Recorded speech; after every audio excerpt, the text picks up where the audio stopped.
ഒരാഴ്ച മുമ്പ് ഒരു കേസ്, ഒരു കുട്ടി പാമ്പ് കടിച്ച 8-9 വയസ്സുള്ളൊരു കുട്ടി പാമ്പ് കടിച്ചത് വരുന്നു. ഇതുപോലെ സിംറ്റംസ് വെച്ചിട്ട് നേരത്തെ പറഞ്ഞ കണ്ണടഞ്ഞു പോകുന്നുണ്ട്, അപ്പോൾ ഒരു ന്യൂറോ ടോക്സിക് ഇങ്ങനെ നമുക്ക് സംശയം വരുന്നു, ബൈറ്റ് മാർക്കുണ്ട്, പാമ്പിനെ അവർ കണ്ടിട്ടൊന്നുമില്ല. അപ്പോൾ നമ്മൾ സ്വാഭാവികമായിട്ട് അവരോട് അഡ്മിറ്റ് ചെയ്യണമെന്നും ഒബ്സർവേഷനിൽ ഇരിക്കണമെന്നും ആൻറ്റി സ്നേക്ക് വെനം കൊടുക്കണം എന്നൊക്കെ പറഞ്ഞപ്പോൾ തിരിച്ചവർ ചോദിച്ചൊരു ചോദ്യം വളരെ രസകരമാണ്.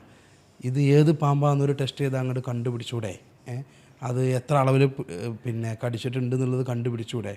സത്യം പറഞ്ഞു കഴിഞ്ഞാൽ അങ്ങനെ ഒരു സിമ്പിൾ ടെസ്റ്റ് കൊണ്ട് ഏത് പാമ്പാന്ന് ആണ് കടിച്ചതെന്നും അത് എത്രത്തോളം വിഷം ഇഞ്ചക്ട് ചെയ്തിട്ടുണ്ട് എന്നുള്ളതൊന്നും കണ്ടുപിടിക്കാനുള്ള സംവിധാനങ്ങൾ ഈ നിമിഷം വരെ നിലവിലില്ല. ആകെ ലക്ഷണങ്ങൾ വെച്ചിട്ടാണ് നമ്മൾ കണ്ടുപിടിക്കുന്നത് എന്നുള്ളതാണ് ഒരു പോയിന്റ്.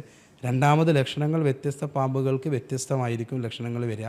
ഇതൊരു എക്സ്പേർട്ടാണ് ഇത് ഡീൽ ചെയ്യേണ്ടത്. മൂന്നാമത്, ലക്ഷണങ്ങൾ കടിച്ച ഉടനെ വന്നുകൊള്ളണമെന്നില്ല. കടിച്ച ഉടനെ നല്ല പിന്നെ ടോക്സിൻ ഉള്ളിലേക്ക് പോയിട്ടുണ്ടെങ്കിൽ വരാം. അതൊക്കെ ബൈറ്റ് പോലെ ഇരിക്കും, അതൊക്കെ ലക്ക് പോലെ ഇരിക്കും.